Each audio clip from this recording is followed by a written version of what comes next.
देखिए, हम देख रहे थे कि किस तरह से प्रभुपाद जी ने उपेंद्र को अपने पर्सनल सर्वेंट के रूप में अपने पास ही रखा था, क्योंकि वे नहीं चाह रहे थे कि जो उपेंद्र है वो डिस्ट्रैक्ट हो जाए। जिन लोगों के साथ में वे रह रहे थे, तो वहां पर उनकी प्रगति नहीं हो पाती अच्छे से भक्ति में। तो अब जब प्रभुपाद जी ने उनको कहा कि मैं चाहता हूं कि तुम मेरे साथ ही आकर मेरे साथ ही रहो, मेरे पास आकर मेरे साथ ही रहो, तो उपेंद्र बहुत खुश हुए थे। और अक्सर वे भक्तों को बताते थे कि मैं स्वामी जी का एक पालतू कुत्ते की तरह मैं रहना चाहता हूँ। I just want to be Swami ji's dog, so like that. जैसे हिज ग्रेस श्रुति कीर्ति प्रभु जी जो है और उनकी जो वाइफ है, उनका भी मैंने एक रील देखा था। तो उसमें वे भी इस तरह से कह रहे थे that we are Prabhupad's dog. तो बेसिकली ये कहने से मतलब यही है कि जिस तरह से एक कुत्ता अपने मालिक के प्रति बहुत वफादार होता है, तो उस तरह से हम क्योंकि प्रभुपाद जी को फॉलो कर रहे हैं, तो वफादारी क्या है कि हम अच्छे से प्रभुपाद जी ने हमें जो प्रोसेस दिया है उसको हम अच्छे से फॉलो करें और औरों की भी हम सहायता करें, बिना किसी चीटिंग, बिना किसी डिप्लोमेसी के। चलिए अब हम आगे बढ़ते हैं। अब एक बार उपेंद्र अपने आप से ही श्रीमद् भागवतम पढ़ रहे थे, तो उसमें उन्होंने पढ़ा कि कैसे श्रीमद् भागवतम में जो कुछ भी है वो स्वयं श्रीला सुखदेव गोस्वामी जी के मुख से उपस्थित हुआ है। और कोई भी व्यक्ति अगर गंभीरता से उसका श्रवण करता है, गंभीरता से और सबमिसिवली विनम्रता से, तो फिर वह इस भौतिक जगत में रहने के बावजूद भी जो आध्यात्मिक सुख है उसकी अनुभूति वह कर सकता है। क्योंकि हम जानते हैं कि जो श्रीमद् भागवतम है उसको रसालयम कहते हैं। एक एक चीज तो ये भी है कि जैसे कोई व्यक्ति श्रीमद् भागवतम पढ़ने की सिर्फ इच्छा कर रहा है, तो भगवान तुरंत हृदय में आ जाते हैं। और ऐसा कोई भी ग्रंथ नहीं होगा श्रीमद् भागवतम के अलावा, या भगवत गीता भी कह सकते हैं, जिससे भगवान तुरंत हृदय में आ जाए। क्योंकि भगवान बहुत ही इज वेरी ईगर कि हम श्रीमद् भागवतम पढ़े, उनके विषय में हम जाने। तो हाँ, रसालम, रस आलयम, कि ये जो श्रीमद् भागवतम है यह रस है जिसमें सब कुछ अ, सब कुछ कंज्यूम करने योग्य है। मतलब सब कुछ कुछ भी, मतलब क्या बोलेंगे उसको, कुछ भी रिजेक्ट करने वाली चीज नहीं है, सब कुछ एक्सेप्ट करने वाली चीज है। हम जैसे आम कुछ का भी एग्जांपल है देखते हैं। नहीं है, क्या? कुछ भी है नहीं है, मतलब त्यागने वाले जैसे हाँ, त्याज्य नहीं कुछ है भी कुछ भी, त्याज्य नहीं है कुछ भी, यस। तो हम आम का सबसे जो अच्छा रस वाला जो फ्रूट है वो हम आम ही जानते हैं, लेकिन आम में गुठलियां होती है, छिलके होती है, तो वो त्याज्य होता है।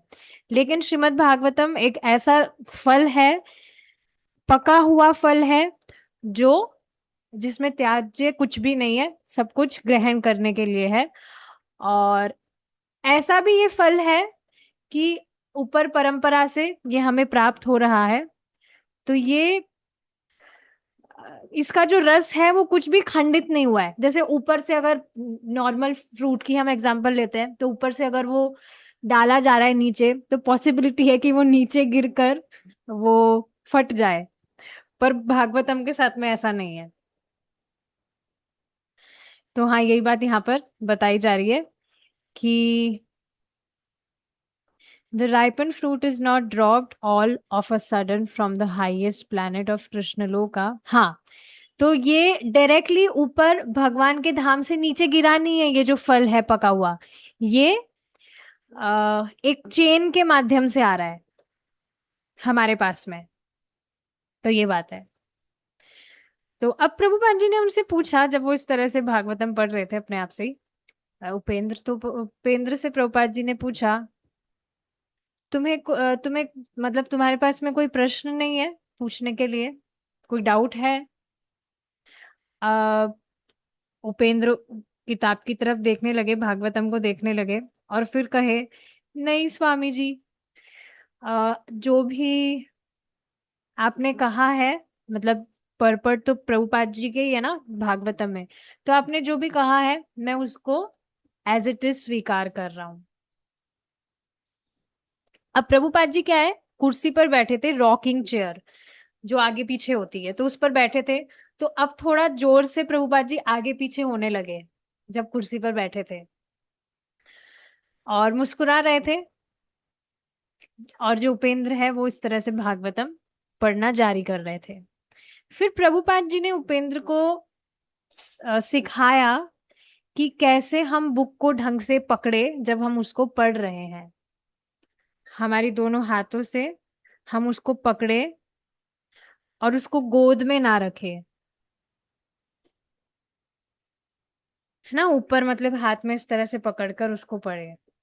तो ये जो एडवाइस थी, ये प्रभुपाद जी ने उपेंद्र को दी थी, और उन्होंने उसको स्वीकार भी किया क्योंकि वे अपने गुरु महाराज को प्रसन्न करना चाह रहे थे। अब ठीक है, हम आगे बढ़ते हैं। चलिए मैं बताती हूँ। परम पूज्य सच्चिदानंद स्वामी महाराज एक बार शेयर कर रहे थे, उन्होंने ओपनली शेयर किया था, इस वजह से मैं भी यहाँ शेयर कर रही हूँ।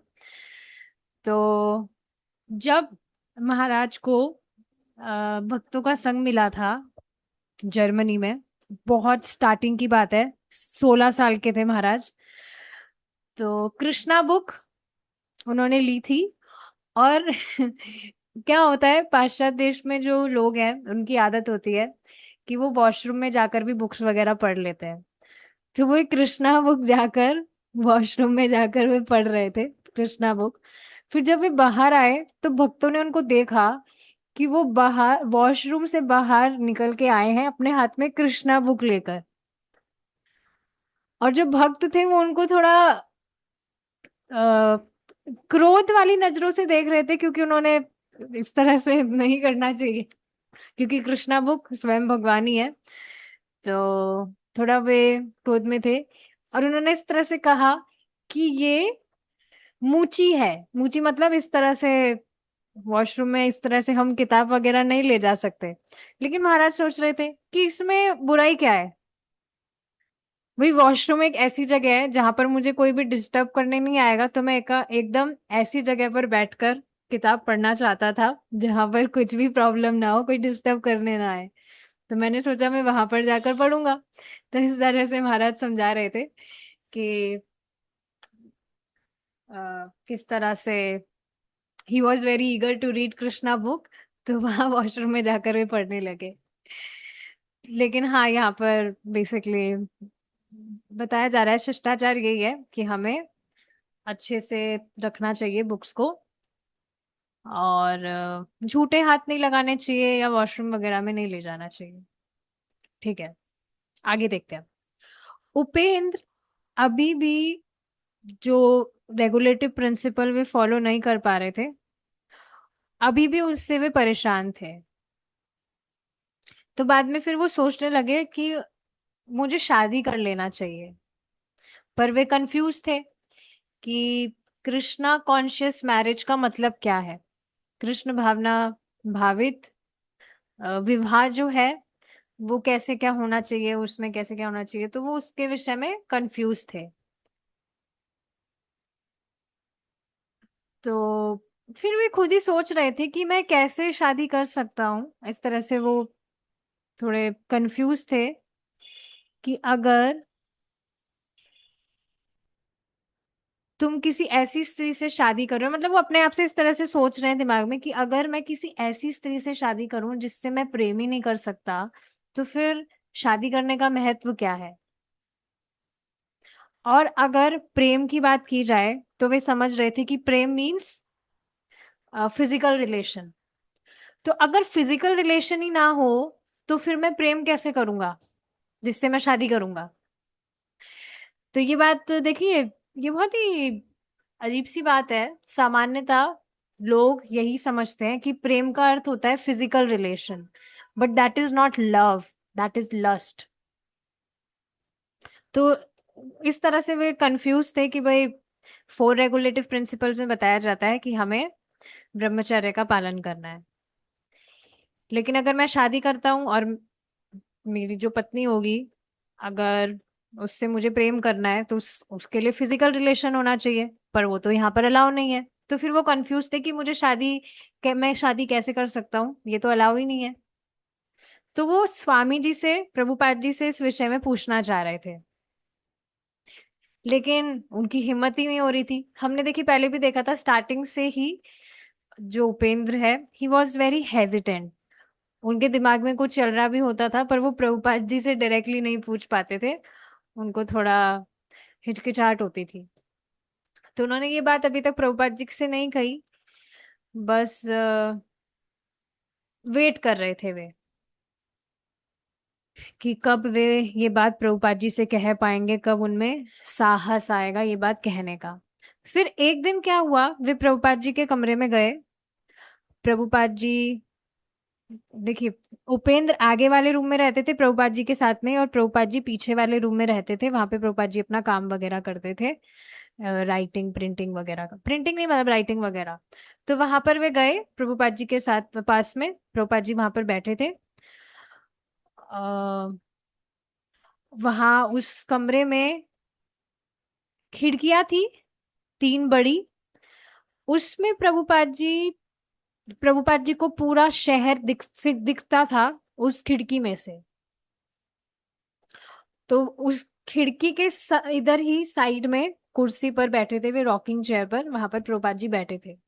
अब उपेंद्र ने इस तरह से सोचा कि वे प्रभुपाद जी से क्वेश्चन करेंगे। तो फिर वे गए और प्रभुपाद जी से उन्होंने कहा, स्वामी जी, क्या मैं आपसे एक प्रश्न कर सकता हूँ? तो प्रभुपाद जी ने कहा हाँ।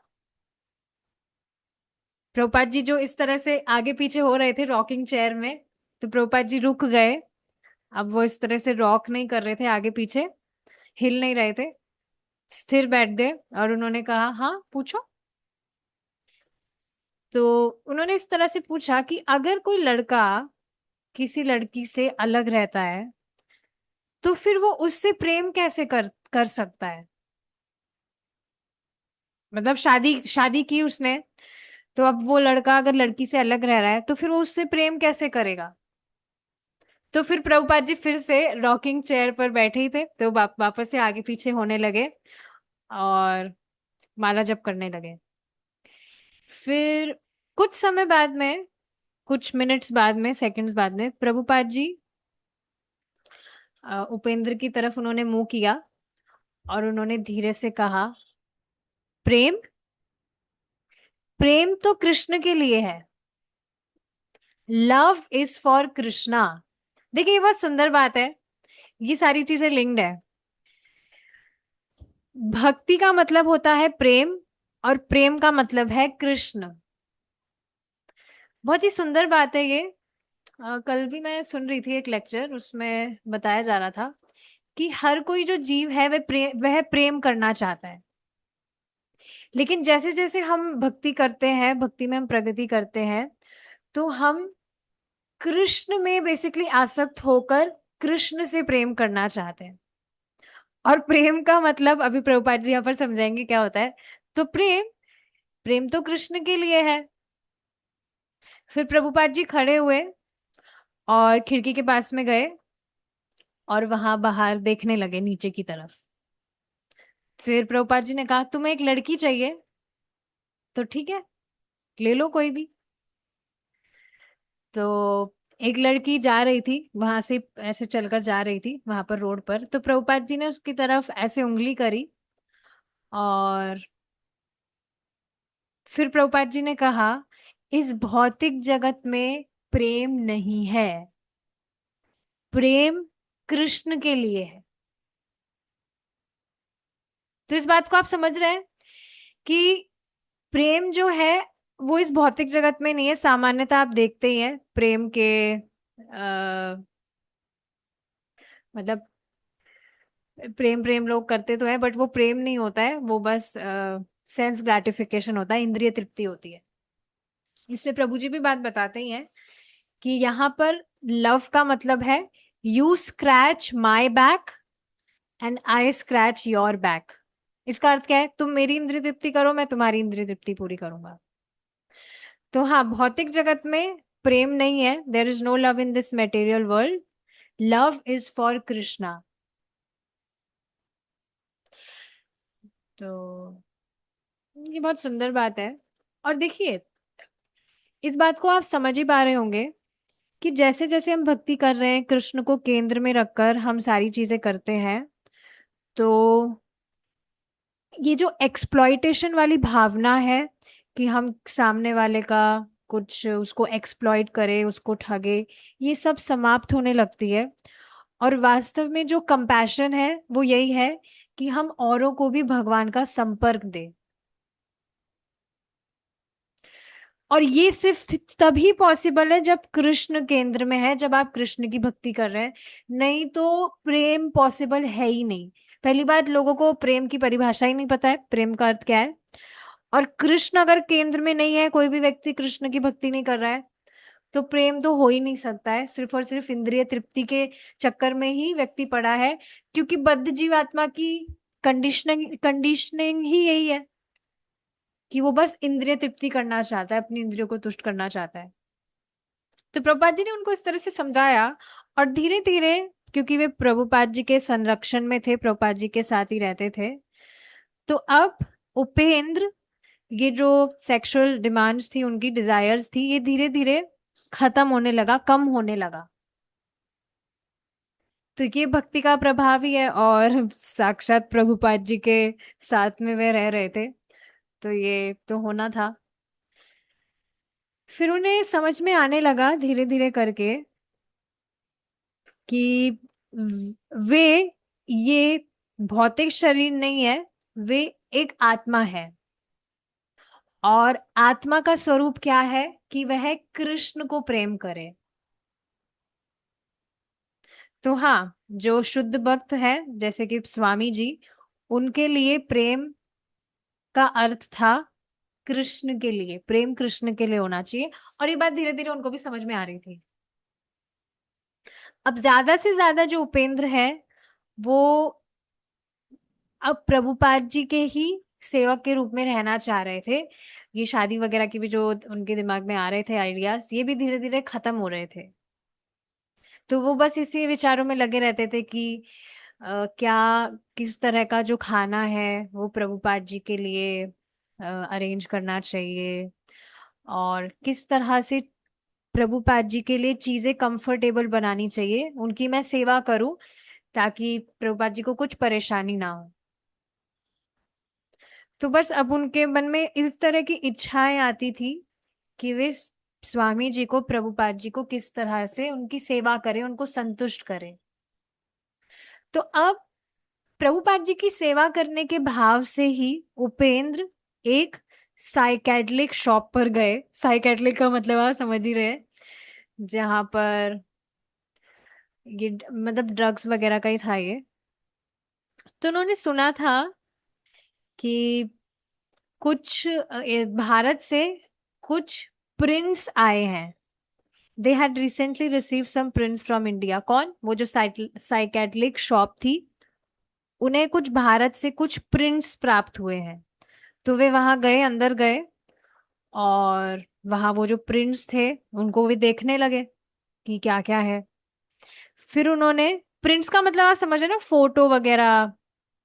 फिर उन प्रिंट्स में से उन्होंने कृष्णा की फोटो उठाई, मतलब वहां से वो कृष्णा की फोटो लेकर आए प्रभुपाद जी के लिए। प्रभुपाद जी के पास में वे लेकर आए। अब प्रभुपाद जी के कमरे में बाकी सारे भक्त भी थे, तो उपेंद्र वहां पर आए, और वहां पर वे एक एक करके, मतलब सिर्फ एक नहीं, काफी सारी पिक्चर्स वे लेकर आए थे भगवान की। तो एक एक करके वे जो फोटोज लेकर आए थे, उनको प्रभुपाद जी के डेस्क पर वे इस तरह से रख रहे थे प्रभुपाद जी को दिखाने के लिए। और प्रभुपाद जी की रिस्पॉन्स का इंतजार कर रहे थे कि प्रभुपाद जी इस पर क्या कहते हैं। अब जब उपेंद्र ने प्रभुपाद जी को देखा तो ऐसा लग रहा था कि स्वामी जी या प्रभुपाद जी अपने खुद के मित्र की तरह उन फोटोज को देख रहे हो। जैसे आप देखिए इस बात को ऐसे समझ पाएंगे, पता नहीं अभी आप ऐसा करते हैं कि नहीं, पहला पहले करते होंगे, कि आपकी जो पुरानी फोटोज होती है या बचपन की फोटोज होती है, घर में जो बच्चे हैं बड़े हो गए तो उनकी बचपन की फोटो या आपकी बचपन की फोटो, या आपके जो भी रिलेटिव्स हुए फ्रेंड्स हुए उनकी भी बचपन की फोटो साथ में ऐसी खिंची हुई होती है। पहले ऐसे एल्बम बनते थे, अब तो एल्बम्स वगैरह नहीं होते, लोग फोन वगैरह में ही सेव रखते हैं। बट पहले इस तरह से एल्बम्स हुआ करते थे, उसमें बहुत सारी पुरानी फोटोज हुआ करती थी। तो उसको देख देख कर ही बहुत व्यक्ति खुश होता है, वाह देखो मैं पहले कैसे दिखता था, पहले मैं क्या करता था, कैसी मैं ड्रेस पहना हुआ हूँ। इस तरह से बहुत खुश होते हैं लोग अपनी पहले पुरानी फोटोज देखकर। तो उसी तरह से प्रभुपाद जी को देखकर लग रहा था कि प्रभुपाद जी अपने घनिष्ठ मित्र को देख रहे हो उन फोटोज में। और उन फोटोज को देखकर प्रभुपाद जी बहुत प्रसन्न हुए थे। फिर हयग्रीव ने इस तरह से कहा कि भारत का जो इस तरह से ये जो रिलीजियस आर्ट है, आप देखेंगे कि भारत में जो फोटोज है पेंटिंग्स वगैरह होती है उसमें अलग अलग तरह के पेंटिंग्स होती है। जैसे कुछ नाम मुझे याद है,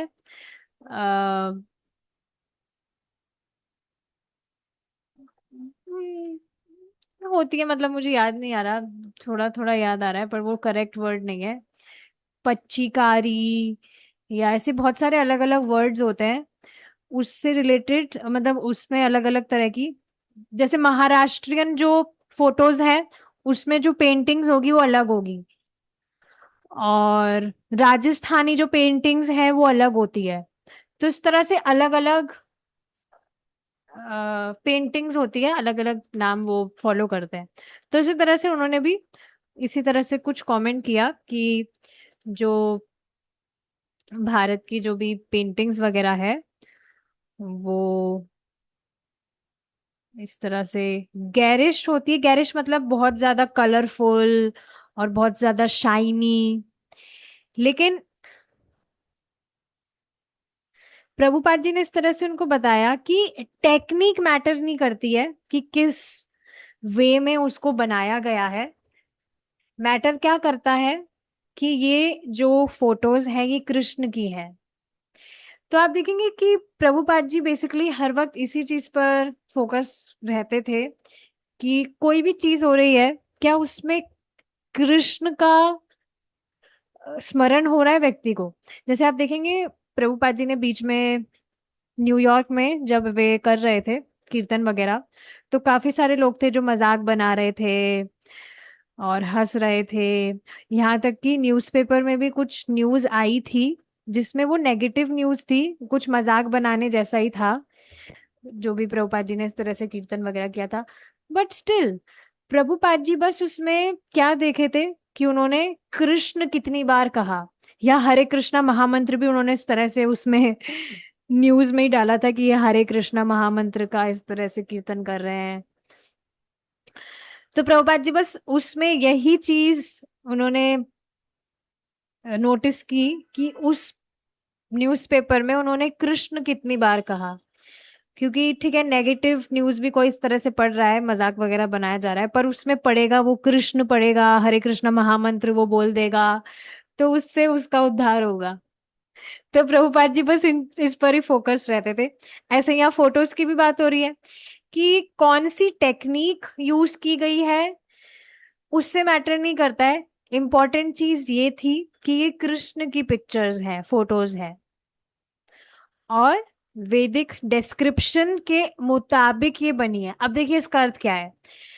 कई बार क्या होता है कुछ लोग भगवान की ऐसी कुछ फोटो बना देते हैं जो प्रमाणिक नहीं होती है। अभी कल की ही बात है, मैं नेट पर भगवान की कुछ फोटो ढूंढ रही थी, कल नहीं परसों की बात है एक्चुअली। अभी आप देखेंगे भक्ति रसामृत सिंधु में जो मरकत मणि वाला जो प्रभु जी ने श्लोक समझाया था, तो मुझे उससे रिलेटेड कुछ चैट जीपीटी से फोटो निकलवानी थी कि भगवान किस तरह से खड़े हैं दीवार के पास में, और उनके वपू से जो दिव्य प्रकाश आ रहा है वो दीवार पर पड़ रहा है, उससे वो जो दीवार है वो मरकट मणि की समान लग रही है।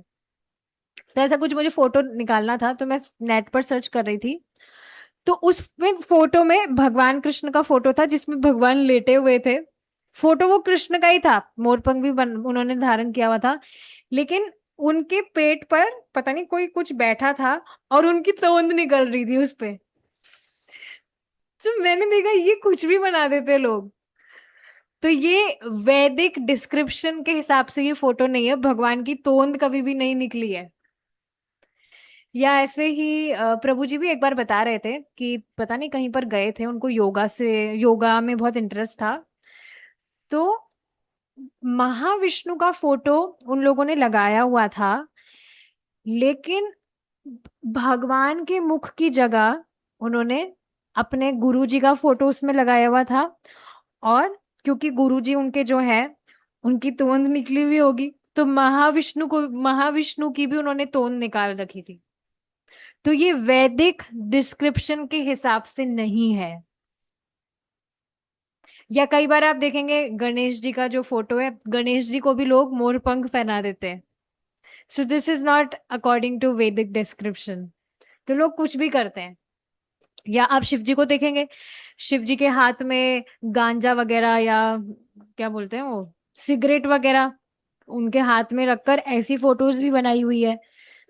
तो ये वास्तव में अपराध है और कुछ नहीं है, लोग कुछ भी कर रहे हैं।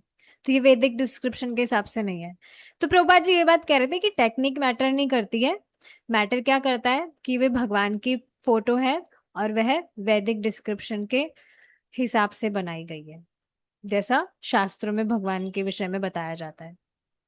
तो सभी भक्तों को बहुत सुंदर लग रही थी फोटोज, और वे जो फोटो है वे भगवान से अभिन्न है, वे स्वयं भगवान ही है।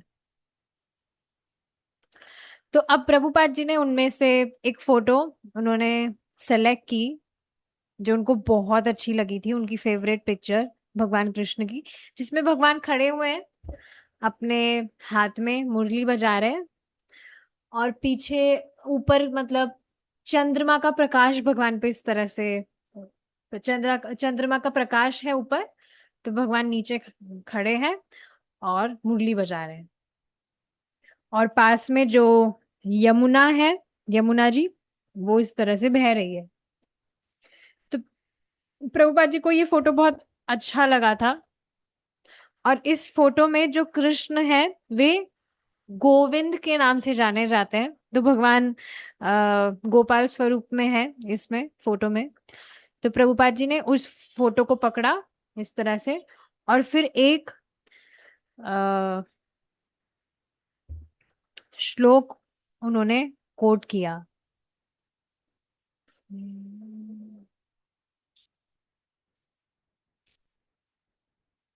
अब इसको गाएंगे हम। स्मेरां भंगी त्रय परिचितां परिचितां शचिविस्तीर्ण दृष्टिं वंशीन्यास वंशीन्यस्ताधरा किशलयाम् उज्ज्वलां चन्द्रकेना गोविन्दाख्यां हरितनुम् इता इतकेशी तीर्थोप तीर्थोपकंथे मा प्रेक्षितास्त्व त्व तव यदि सखे बंधु संगे स्थिरंगा ही सॉरी। फिर उन्होंने क्या किया, उन्होंने एक पेपर लिया और उस पर उन्होंने लिखना चालू किया, और जो भक्त थे वो प्रभुपाद जी को देख रहे थे कि प्रभुपाद जी क्या लिख रहे हैं। तो प्रभुपाद जी जिस तरह से लिख रहे थे पेन पर, जिस तरह से आवाज हो रही थी पेपर पे, हम जब लिखते हैं पेन से तो कुछ आवाज होती है, तो उसको सुन रहे थे कि प्रभुपाद जी क्या लिख रहे हैं। फिर प्रभुपाद जी ने उसे जोर से पढ़ा। बेसिकली इस श्लोक का ही ट्रांसलेशन है कि मेरे प्रिय मित्र, अगर अभी भी तुम्हारी इंक्लिनेशन है, मतलब तुम्हारा जो झुकाव है वह किसकी तरफ है, भौतिक जीवन को, भौतिक जीवन के आनंद लेने का, या भौतिक जो भी ये समाज है, भौतिक मित्रता है, या भौतिकतावादी जो भी प्रेम जिसे लोग कहते हैं, इन सब का आनंद लेने का अभी भी तुम्हारा इसकी तरफ अगर झुकाव है, तो प्लीज तुम गोविंद की तरफ मत देखो। एक्चुअली ये वाला जो श्लोक है ये प्रभु जी ने ऑलरेडी समझाया है। तो प्लीज तुम गोविंद की तरफ मत देखो, जो इस तरह से त्रिभंग रूप में खड़े हैं, मुस्कुरा रहे हैं और बहुत ही सुंदर तरह से बांसुरी बजा रहे हैं। उनके जो अधर है, जो होठ है, वो इस तरह से चमक रहे हैं। तो इसका मतलब क्या है, ये आ, मतलब इसको पता नहीं क्या कहते हैं, प्रभु जी ने कोई वर्ड बताया था, मतलब तुम निश्चय ही देखो, कहाँ जा रहा है मत देखो। अगर तुम्हारा अभी भी झुकाव है कि तुम भौतिकतावादी जीवन का आनंद लो, ये करो वो करो, तो तुम गोविंद की तरफ मत देखो। लेकिन इसका अर्थ क्या है कि तुम जरूर देखो, क्योंकि गोविंद, अगर तुम गोविंद को देखोगे तो फिर कुछ और देखने के लिए योग्य नहीं रह जाएगा। सो ये प्रभु जी ने, मुझे याद आ रहा है प्रभु जी ने ये पढ़ाया था भक्ति रसामृत सिंधु में। तो फिर प्रभुपाद जी ने अपनी, उनकी जो शिष्या है यमुना, उनको कहा कि यमुना, क्या तुम इसे अच्छी तरह से, सुंदर तरह से लिख सकती हो। प्रभुपाद जी को मालूम था कि जो यमुना है, यमुना माता जी, वो बहुत, उनकी बहुत सुंदर हैंड राइटिंग है। वो कैलीग्राफर का मतलब होता है बहुत कर्सिव राइटिंग में कुछ लिखना। तो प्रभुपाद जी ने उनको कहा कि वे इस तरह से इसको लिखे, और इस, ये जो श्लोक है, इसको प्रिंट करा के इसको लगा दे इस फोटो के साथ में। तो हाँ, इस तरह से प्रभुपाद जी जहाँ बैठते हैं उस साइड में इस श्लोक को लगाया जाए भगवान की इस फोटो के साथ में। तो प्रभुपाद जी चाह रहे थे कि कीर्तन के समय लोग इसकी तरफ देखे और इसको पढ़े। तो फिर उपेंद्र ने इस तरह से सोचा और उन्होंने प्रार्थना की कि अगर मैं स्वामी जी को इसी तरह से निष्ठा पूर्वक उनकी मैं सेवा करता रहा, तो जिनको कृष्ण के प्रति इतना प्रेम है, अभी आप देख ही रही है ना, जब यहाँ पर प्रभुपाद जी ने फोटो को देख रहे थे, तब भी उपेंद्र देख रहे थे कि प्रभुपाद जी किस तरह से भगवान को देख रहे हैं, जैसे वे उनके खुद के मित्र हो। और उन्होंने तुरंत ये श्लोक कोट किया, लिखा। तो वे देख पा रहे थे कि स्वामी जी को कृष्ण के प्रति कितना प्रेम है। तो अगर मैं निरंतर रूप से निष्ठा पूर्वक स्वामी जी की इस तरह से सेवा करता रहा, तो फिर मैं भी इस तरह से ट्रांसेंडेंटल हो जाऊंगा, मतलब कृष्ण के प्रति मेरे हृदय में भी प्रेम इस तरह से ऊर्जान्वित हो जाएगा। तो इस तरह से वे सोच रहे थे कि अभी तो मेरे लिए संभव नहीं है कि मैं गोविंद को देख सकूं जिस तरह से स्वामी जी देख रहे हैं। तो मुझे स्वामी जी की सेवा करनी चाहिए, जो कि भगवान गोविंद के शुद्ध भक्त है, और फिर इस तरह से मैं भी शुद्ध हो जाऊंगा।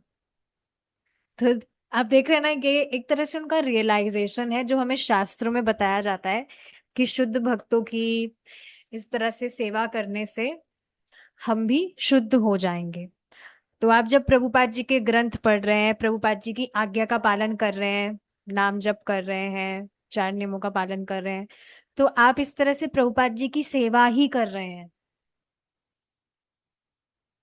तो इस तरह से, और आप ये अनुभव भी कर रहे हैं कैसे हृदय शुद्ध हो रहा है, भगवान के प्रति जो झुकाव है वह बढ़ रहा है।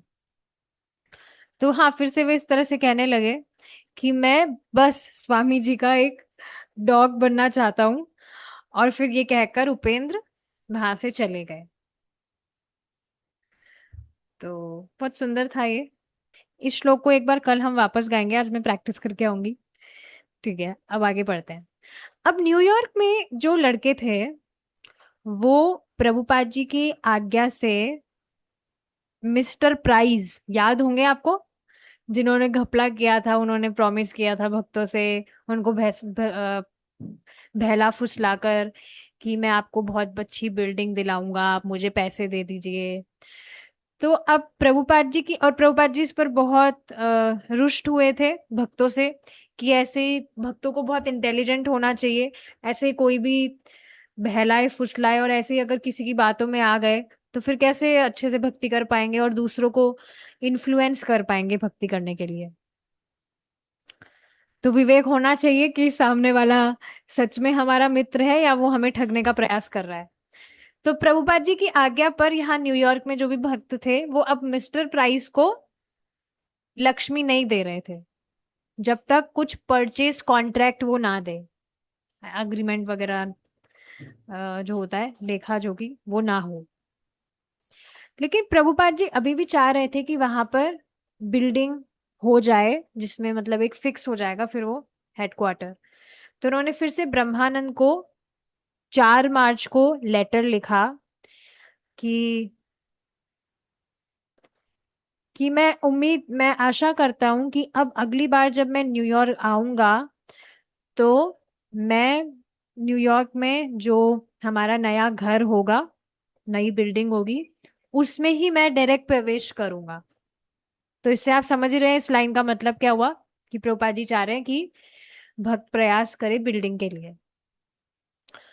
फिर उन्होंने राय रामा को लिखा 7 मार्च को कि मैं बहुत खुश हूं ये जानकर कि जो ब्रह्मानंद है और आप जो हैं और बाकी जो भी भक्त वहां पर है वे इस तरह से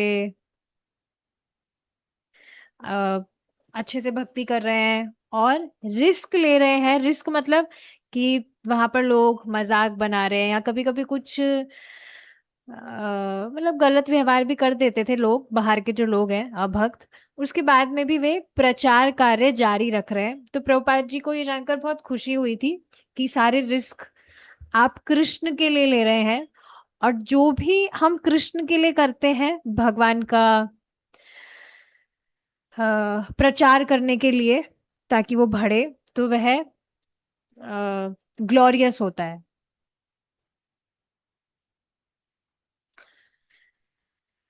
पर हाँ प्रभुपाद जी ये भी चाहते थे कि वे इस तरह से ठगे ना, कोई लोग इस तरह से झूठे प्रॉमिस कर रहे, वादे कर रहे हैं, तो वो उनकी बातों में ना आए। तो फिर अब मिस्टर प्राइस वो वापस से भक्तों से $5,000 मांग रहा था, इस तरह से, ताकि वे अपने जो उनका जो दोस्त है मिस्टर हॉल जिससे वो बिल्डिंग लेंगे उसको वे दे सके।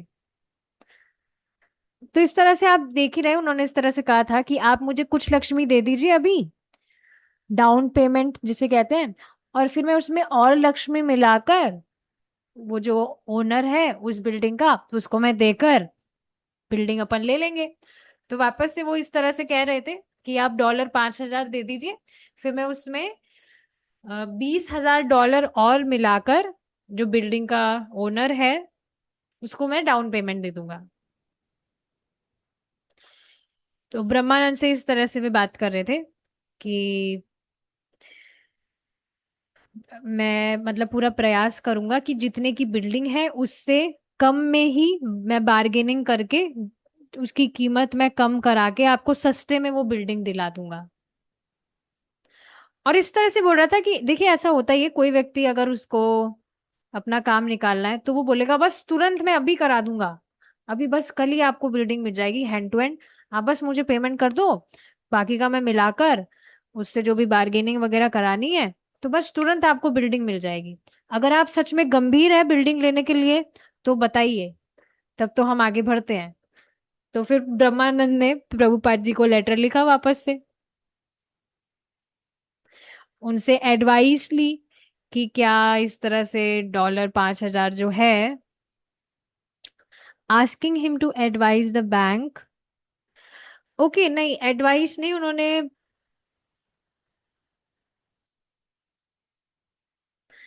प्रभुपाद जी से कहा कि उनको $5,000 चाहिए, तो बैंक से जो भी है ट्रांसफर वगैरह वे करवा दें।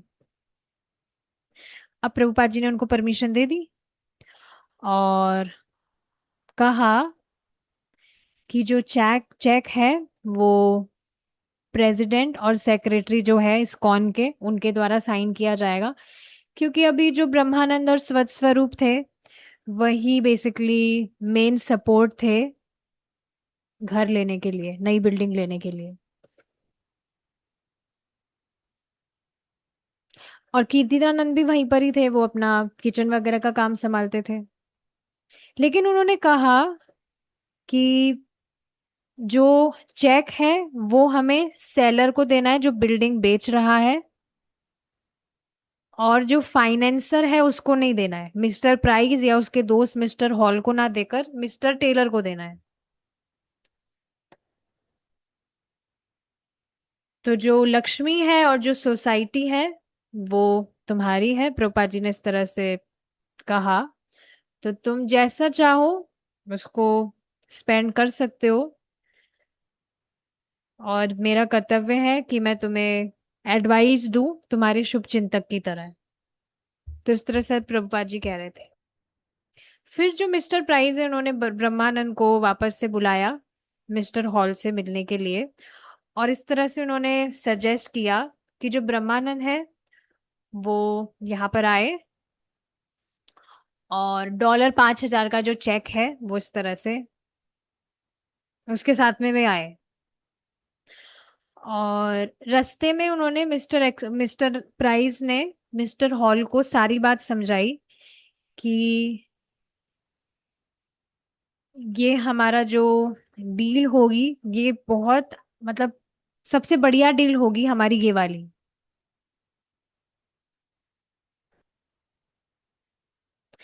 अब जब ब्रह्मानंद अंदर गए मिस्टर हॉल के ऑफिस में, तो उन्होंने सोचा कि देखिए क्या बताया जा रहा है। He thought it was right out of a Hollywood movie, a conference room, then 10 time bigger than the second avenue. तो उनका ऑफिस जो था वो बहुत बड़ा था, अभी उनका जो स्टोर फ्रंट था उससे भी बहुत बड़ा, वो बिल्कुल मूवी थिएटर होता है ना उसके जितना बड़ा हॉल था, ऑफिस था सॉरी उनका। और उस ऑफिस में मिस्टर हॉल पर स्पॉटलाइट्स थी। ऐसे स्टेज पर आप देखते हैं ना स्पॉटलाइट होती है, तो स्पॉटलाइट मिस्टर हॉल पर, मिस्टर हॉल एक व्यक्ति का नाम है, उनके ऊपर थी। तो फिर वो वहीं पर ही बैठे थे अपने टेलीफोन के साथ में। अब इस तरह से अब वे बात करने लगे तो बीच बीच में मिस्टर हॉल रुकते थे, अपना फोन उठाते थे और लोगों से बात करते रहते थे, बहुत सारी जगहों अलग अलग लोगों से बात करते रहते थे। समझ रहे ना, वो दोनों की बीच में बात हो रही है, बीच में किसी का फोन आया, उठाकर उससे बात करने लगे। ऐसे बार बार में वे कर रहे थे। अब बाद में मिस्टर हॉल ने इस तरह से कहा ब्रह्मानंद को कि हम आपकी सहायता कर रहे हैं ताकि आपको एक नया घर मिल जाए, नई बिल्डिंग मिल जाए। तो ये बहुत सुंदर घर है, न्यूयॉर्क सिटी के लैंडमार्क में, बहुत सुंदर घर है। फिर मिस्टर हॉल की जो गर्लफ्रेंड है वो किसी जहाज में बैठी थी वहां पर, नाव में बैठी थी, वहां से उसने उनको कॉल किया और फिर उसने उनसे कुछ समय तक बात की। फिर वापस से ब्रह्मानंद से वे बात करने लगे, और मिस्टर प्राइस भी वहीं पर ही थे, वहां पे टेबल के वहीं पर ही बैठे थे। एक बार देख लेते हैं क्या बात हो रही है, फिर रुकेंगे हम। अब जब मिस्टर हॉल है उनके पास में अ, एक बड़ा कॉन्ट्रैक्ट था जो वे ब्रह्मानंद के साथ साइन करवाना चाहते थे। ब्रह्मानंद को ऑलरेडी पता था कि स्वामी जी को भी कॉन्ट्रैक्ट चाहिए, मतलब लेखा जोखी चाहिए, और ये लेखा जोखी अब यहाँ पर थी। और उनको ये भी पता था कि अगर वे अभी $5,000 के लिए साइन कर देते हैं तो फिर उनके पास में और लक्ष्मी नहीं है और कुछ एक्स्ट्रा इनकम भी नहीं है। और उसको पता था कि ये बात वे लोग भी जानते हैं। लेकिन प्रभुपाद जी को बिल्डिंग चाहिए थी।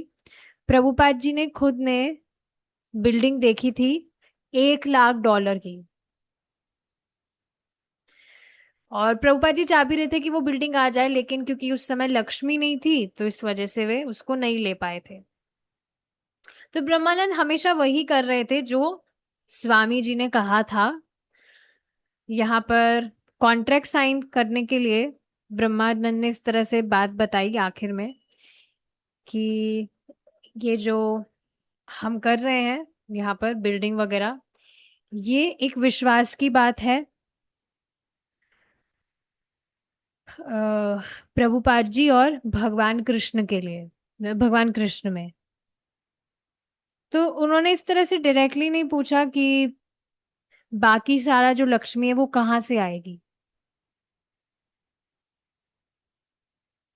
क्योंकि अगर इस तरह से वे पूछते तो फिर वो प्रभुपाद जी पर डाउट करने जैसा हो जाता। डॉलर 5,000 में तो बिल्डिंग नहीं आ सकती, पर उन्होंने ये भी नहीं पूछा कि बाकी लक्ष्मी कैसे आएगी अगर अभी हम कॉन्ट्रैक्ट साइन कर भी रहे हैं तो अभी वे इस तरह से उस व्यक्ति के फाइनेंसर का मतलब आप जान रहे हैं ना, जो आ, क्या बोलते हैं, किश्तों पर हम कोई वस्तु लेना चाहते हैं तो फाइनेंसर वो काम करा देता है। इंस्टॉलमेंट में हम लक्ष्मी देंगे, एक साथ हम नहीं दे पा रहे हैं। तो अभी वे वहां पर थे। अब आगे क्या चर्चा होती है वो हम कल कंटिन्यू करेंगे, क्योंकि टाइम हमारा हो गया है। तो I hope you were able to relish today's class. हम रुकेंगे अब यहाँ पर। शिला प्रभुपाद की जय। जी कनुप्रिया माता जी, आप कुछ कह रहे हैं? माता जी, क्या आप 10 बजे कृष्णा बुक रीड कराएंगी? क्लास नहीं है आज? नहीं माता जी। ठीक है माता जी, कर लेंगे बंद। ठीक है, थैंक यू। अभी रुकेंगे, ठीक है। शिला प्रभुपाद की जय। हरे कृष्णा।